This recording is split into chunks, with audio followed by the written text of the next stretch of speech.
Om Mani Padme Hum. Om Mani Padme Hum. Om Mani Padme Hum. Om Mani Padme Hum. Om Mani Padme Hum. Om Mani Padme Hum. Om Mani Padme Hum. Om Mani Padme Hum. Om Mani Padme Hum. Om Mani Padme Hum. Om Mani Padme Hum. Om Mani Padme Hum.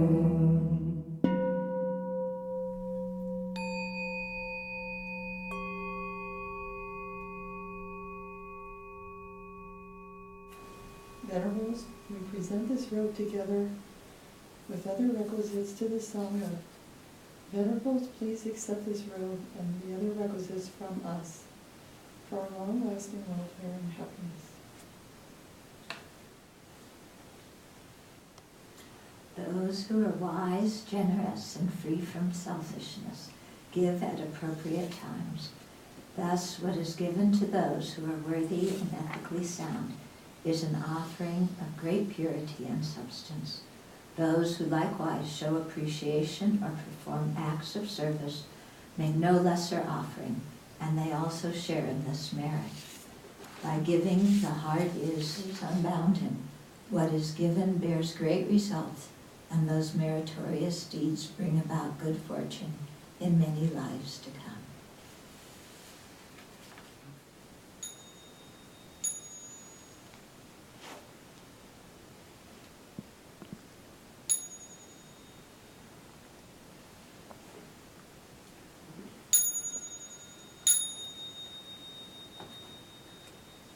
So we've completed the Kathina ceremony, and it's very auspicious to do this.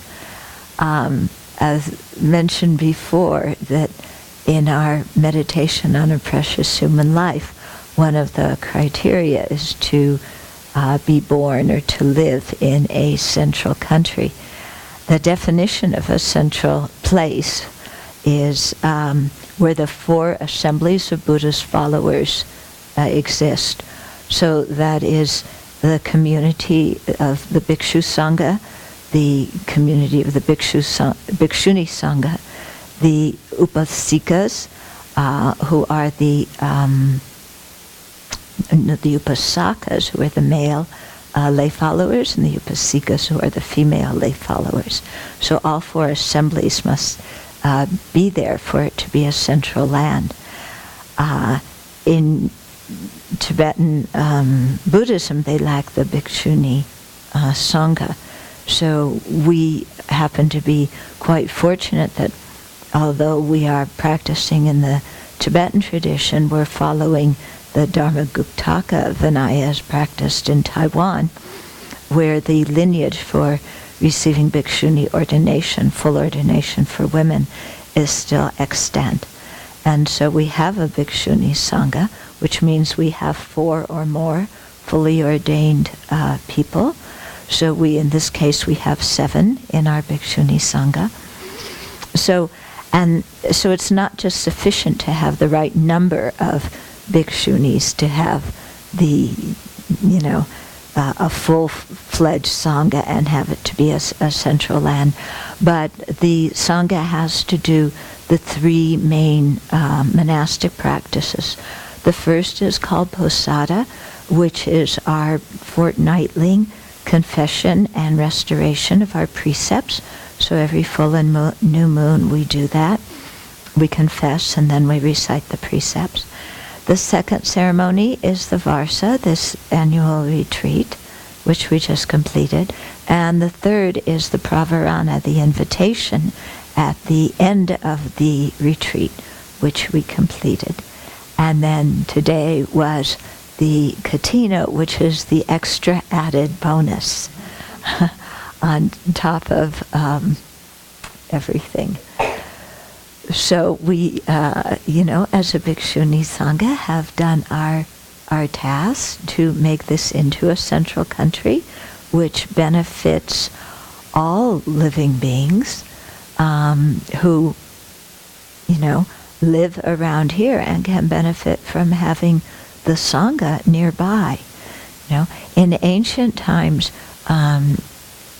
it really had to be the Sangha nearby, otherwise it was very difficult for you to benefit. Nowadays we have the internet, so you can benefit from the Sangha long distance.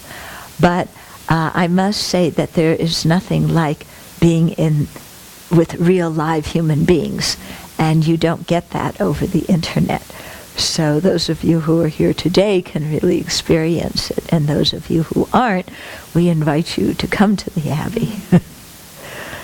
Okay. So is there anything that anybody would like to share? Feelings you have about this or experiences? And just my heart is so full of joy to think that all the actions that this community and the larger community could do to dedicate today, kind of as a culmination of the effort and the faith and confidence in the Sangha to help it reach this point, and to help your dream to establish this come true for all sentient beings. I think I really don't have any idea how big that is, but my heart seems to think it knows. Thank you. And we do all of this. All of us are needed to do this. Yeah. I mean, what's happened is the dependent on so many living beings. What we've done this life, and also that we have the karma from previous lives to be able to have this opportunity. So all of us together have participated. It's incredible to think that this is a moment where the Buddhism starts having this foundation here. And I never imagined that I will be here with you, but I'm very happy, because even also in my life personally, it's a very important moment when I start having a great change.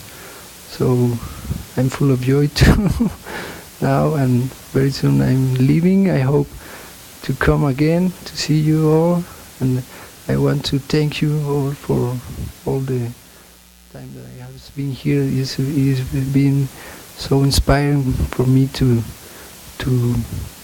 have this opportunity to deal with all my internal troubles with your protection. So thank you so much.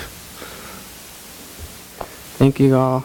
It's really quite just a touching and beautiful experience to be able to be a part of this establishing the pure lineage of the Buddha in the monastic Sangha.